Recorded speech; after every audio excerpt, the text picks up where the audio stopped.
বিসমিল্লাহির রহমানির রহিম। আসসালামু আলাইকুম বন্ধুরা, কেমন আছেন আপনারা সবাই? আজকে আমি প্রথমে লাউ শাক দিয়ে বিচিয়ালা সিম দিয়ে রান্না করব। দেখেন বন্ধুরা কিভাবে রান্না করি। এই হলো সিমটা যেহেতু একটু পাততি, এই জন্য আমাদের একটু আগে সিদ্ধ করে নিতে হবে, একটু হালকা লবণ দিয়ে। আমরা সিদ্ধ করে রেখে দিব, তারপরে সিদ্ধ হয়ে গেলে এটার ভিতরে শাক দিয়ে দিব।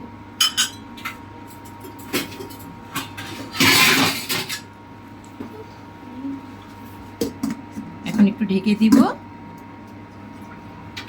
5 মিনিটের জন্য।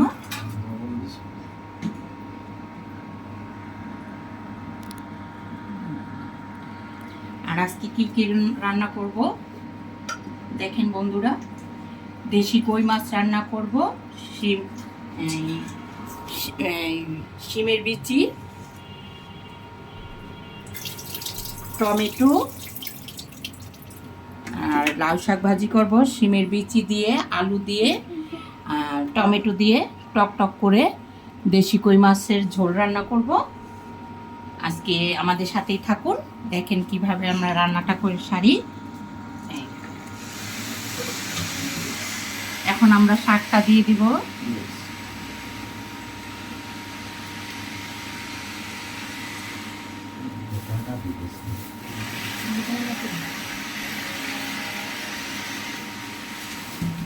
তারপরে আমরা পরিমাণ মতো আর কি, শাকে একটু পেঁয়াজটা আমরা বেশি খাই, আমরা একটু শাকে বেশি করে পেঁয়াজ দিয়ে দেব।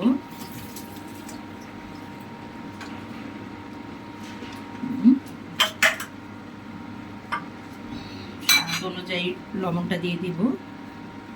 শাকে অ্যাকচুয়ালি রান্নার সময় লবণটা যদি একটু বেশি হয়ে যায়, তাহলে শাকটা একটু লবণের তেতো হয়ে যায়, তো খাতে স্বাদটা বেশি খারাপ লাগে।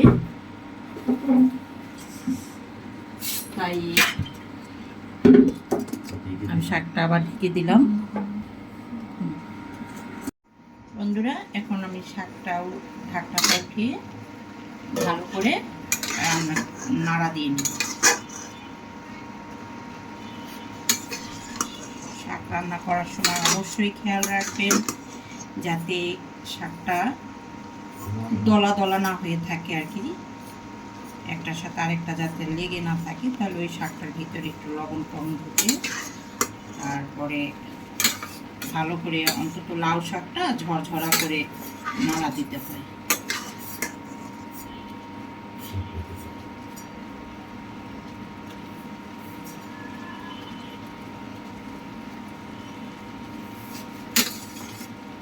বন্ধুরা, আজকে আমি নতুন ভিডিও ছাড়লাম, তো যেভাবেই হোক ভুল ত্রুটি মানুষেরই আছে। যদি এর মাঝে কোনো ভুল ত্রুটি পেয়ে থাকেন বা পান, তাহলে ক্ষমার দৃষ্টিতে দেখবেন। আর অবশ্যই অবশ্যই আমাদের রান্নাগুলো যদি ভালো লাগে, তো অবশ্যই আপনারা লাইক, কমেন্ট এবং সাবস্ক্রাইব করে দিবেন।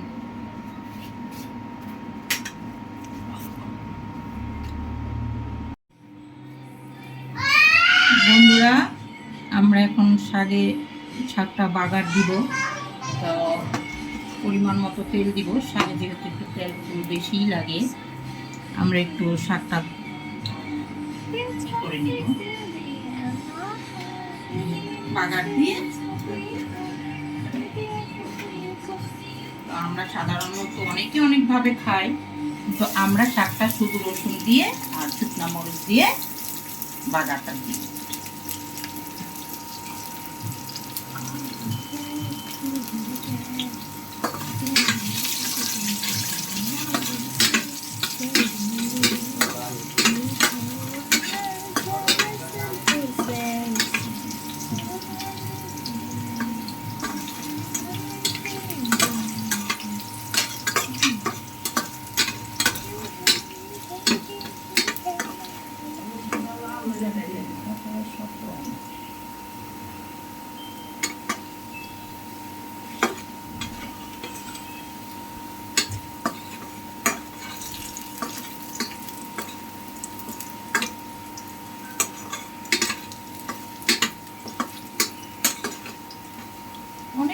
অনেকভাবে শাক রান্না করে, কি কালো জিরে দেয় বা মেথি দেয়, কিন্তু আমি শুধুই রসুন দিয়ে শাকটা ভেজে নিই।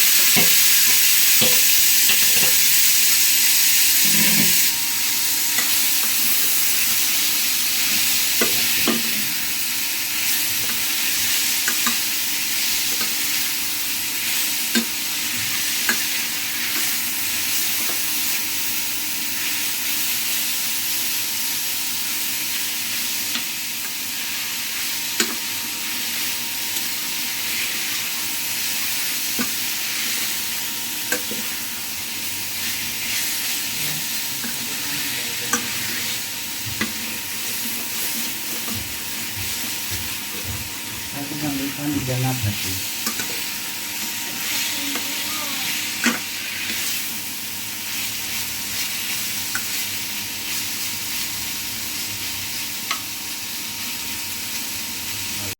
এখন আমরা রান্না করব দেশি কই মাছ দিয়ে শিমের বিচি আলু দিয়ে। তো আমরা প্রথমে পরিমাণ মতো হলুদ দিয়ে লবণ দিয়ে মাছটা মাখিয়ে নেব। আর আমি এটাকে কড়াইতে তেল দিয়ে দিব। তেলটা ভালো করে যদি গরম হয় তাহলে মাছ একটাও লেগে যাবে না, ঠিক মতো উঠে আসবে।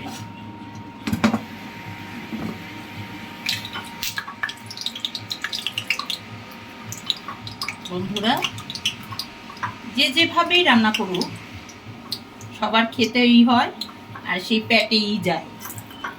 আর তবে এক একজনের রান্নার ভিন্নতা এক এক রকম, এক একভাবে রান্নার এক এক স্বাদ। তো আমরা বিশেষ করে এই শীতের মৌসুমে দেশি কইটা মাছটা আমরা বিশেষ করে এই শিমের বিচি একটা আলু দিয়ে এই টক টমেটোটা দিয়ে মাখা মাখা করে ঝোল রেখে তারপরে খাই।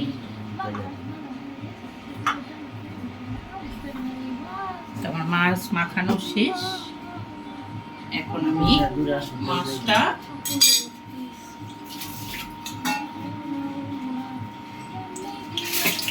চুলায় দিয়ে দিব। বিসমিল্লাহ।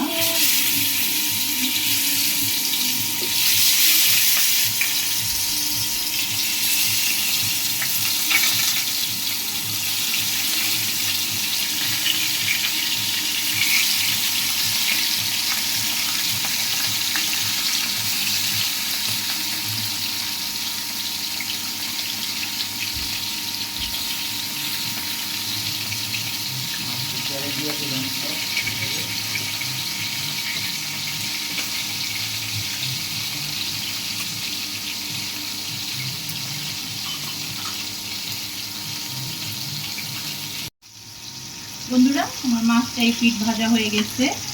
তো আমি পিঠটা ভালো করে মাছটা উঠিয়ে নিব। কড়া করেই ভাজাটা দিব বেশি করে লাল করে, যাতে মাছের স্বাদটা বেড়ে যায় আলু।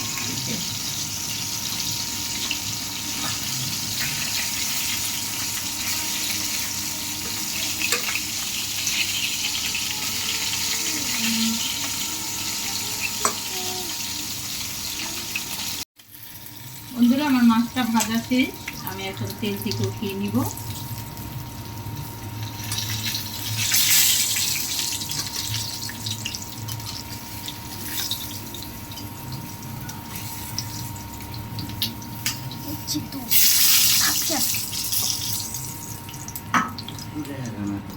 এখন এই তেলেই আমি পেঁয়াজ মরিচ দিয়ে দেব।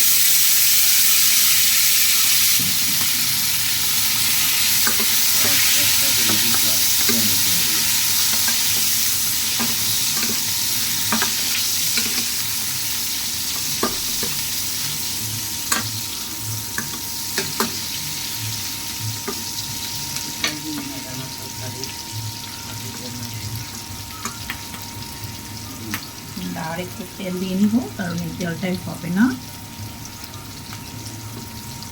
আর বিচির তরকারিতে সবসময় একটু তেল বেশি লাগে, কারণ এটা আমিষ জাতীয় খাবার। এটা গলে গেলে মনে করেন তেলটা দেখা যায় না।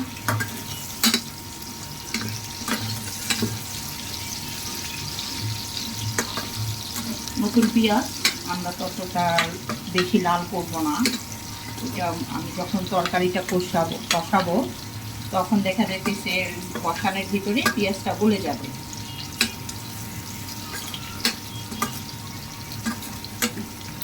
আমি এখন সামান্য পানি দিয়ে দিব।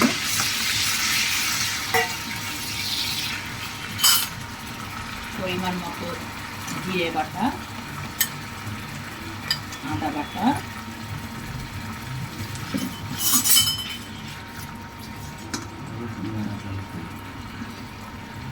পরিমাণ মতো হলুদ,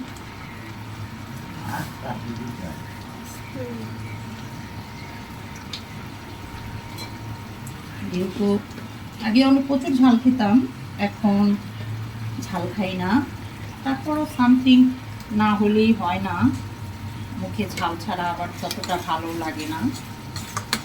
স্বাদ অনুযায়ী মরিচ গুঁড়ো দিয়ে দিলাম।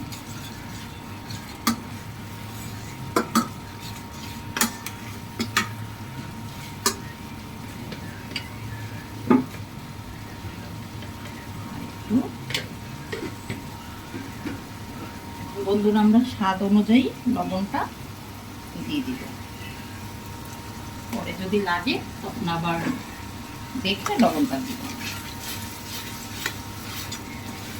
এখন তো মশলাটা আমি খুব ভালো করে কষিয়ে নিব। যদি ভালো করে মশলাটা না কষানো হয়, এই ধরেন মরিচের গুঁড়ো, হলুদ বা কাঁচা জিরা, আর বিশেষ করে এটার একটা গন্ধ আসে আদা রসুন বাটার, তো ভালো করে কষিয়ে নেবেন, ভালো করে কষাবেন। যত কষাবেন তরকারির স্বাদ কিন্তু ততই বাড়তে থাকে বন্ধুরা।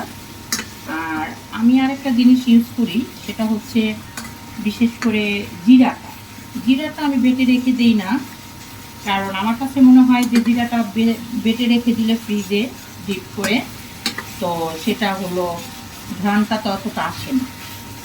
সাদা জিরাটা যতটুকু খাবেন ঠিক ততটুকুই বেটে যদি ইউজ করেন রান্নায়, তাহলে দেখবেন কি জিরার স্বাদটা আপনারা পাচ্ছেন।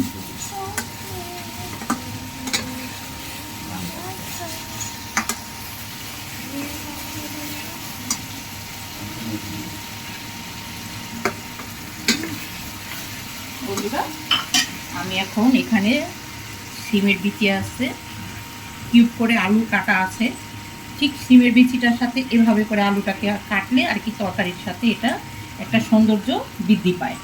হ্যাঁ, অনেকে লম্বা করে দেয়, অনেকে গোল করে দেয়, তো আমি বেশিরভাগ কিউব করে দিই। যখন এই তরকারিটা রান্না করি তখন হলো বিচির সাথে যাতে সৌন্দর্য থাকে, ওই সৌন্দর্যটা বজায় রেখেই এই কিউব করে আলুটা কাটা আর কি, আর কিছু না।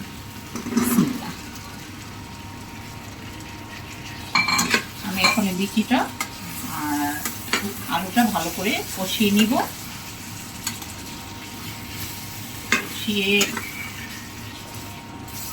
সামথিং পানি দিয়ে দিব।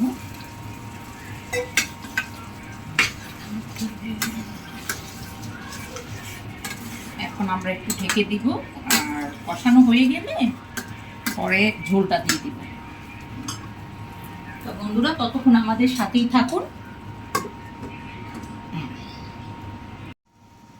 বন্ধুরা, আমার তরকারিটা কষানো হয়ে গেছে, আর কষানোর সময় অর্ধেকটাই বিচি সিদ্ধ করে ফেলবেন, আলুটাও যাতে অর্ধেক সিদ্ধ হয়ে আসে। তাহলে সামান্য কিছু জলে ঝোল দিলেই হয়ে যাবে। বিসমিল্লাহ।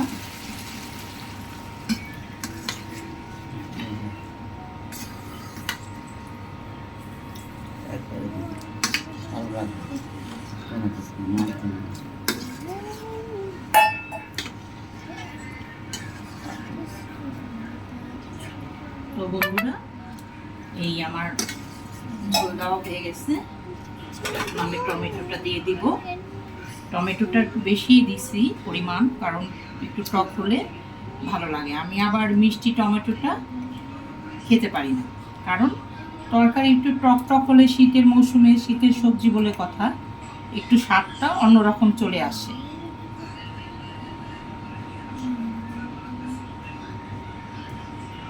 তো আজকে আমি ফার্স্ট ভিডিও দিচ্ছি, তো আপনারা আপনাদের অনুযায়ী লাইক কমেন্ট শেয়ার করে দিবেন। সাথে আমি মাছটাও দিয়ে দিব, যাতে মাছটা ভিতরে মশলাটা ঢুকে যায়, কারণ মাছটার ভিতরে লবণ মশলা আবার তো ঠিক মতো না ঢুকলে মাছটা আবার খেতে ততটা স্বাদ লাগে না।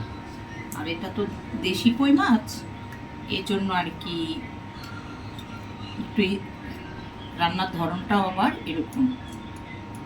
তো বন্ধুরা, তরকারি খাওয়া পর্যন্ত আমাদের সাথেই থাকুন, আমি এখন ঢেকে দিচ্ছি। হ্যাঁ বন্ধুরা, ফিরে আসলাম 10 মিনিট পর। এই আমার তরকারি প্রায় হয়ে গেছে। আমি এখন ধনে পাতাটা দিয়ে দিব। আমি কিন্তু তরকারিটা মাছ দেওয়ার পরে একবারও নাড়া দিইনি, কারণ কি জানেন বন্ধুরা, ওই বেশি যদি নাড়তে যাই তাহলে ওই যে সিমের বিচিটা সেটা গলে যাবে। তো আমি এই জন্য তরকারিটা নাড়াই দিইনি। এই এখন নাড়তেছি, দেখেন আমার বিচিটা একটাও ভাঙে নাই, দেখছেন আমার সব বিচিগুলো আলাম আছে। দেখেন আমার বিচিগুলো আমি গলতে দেইনি, কারণ গলে গেলে আর বিচিটার স্বাদ থাকে না। তো আমার তরকারি প্রায় রান্না হয়ে গেছে, এখন আমি তরকারিটা নামিয়ে ফেলব।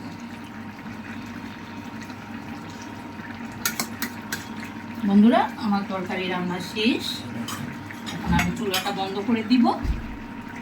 ব্যাস, হয়ে গেল আমার তরকারি রান্না। আমি এখন খুব সাবধানতার সাথে তরকারিটা নামিয়ে নিব। ঝোলটা অবশ্য টেনে যাবে, আরও টেনে যাবে, ভিতরে বিচি আলু সব দেওয়া, তো এটা সবই দেখছেন আমার কিন্তু একটা বিচিও ভাঙেনি বন্ধুরা। দেখেন আসলে বিচির তরকারিটা এরকমই হওয়া উচিত, আর এভাবে রান্না করলেই আপনি বিচিটার স্বাদ পাবেন।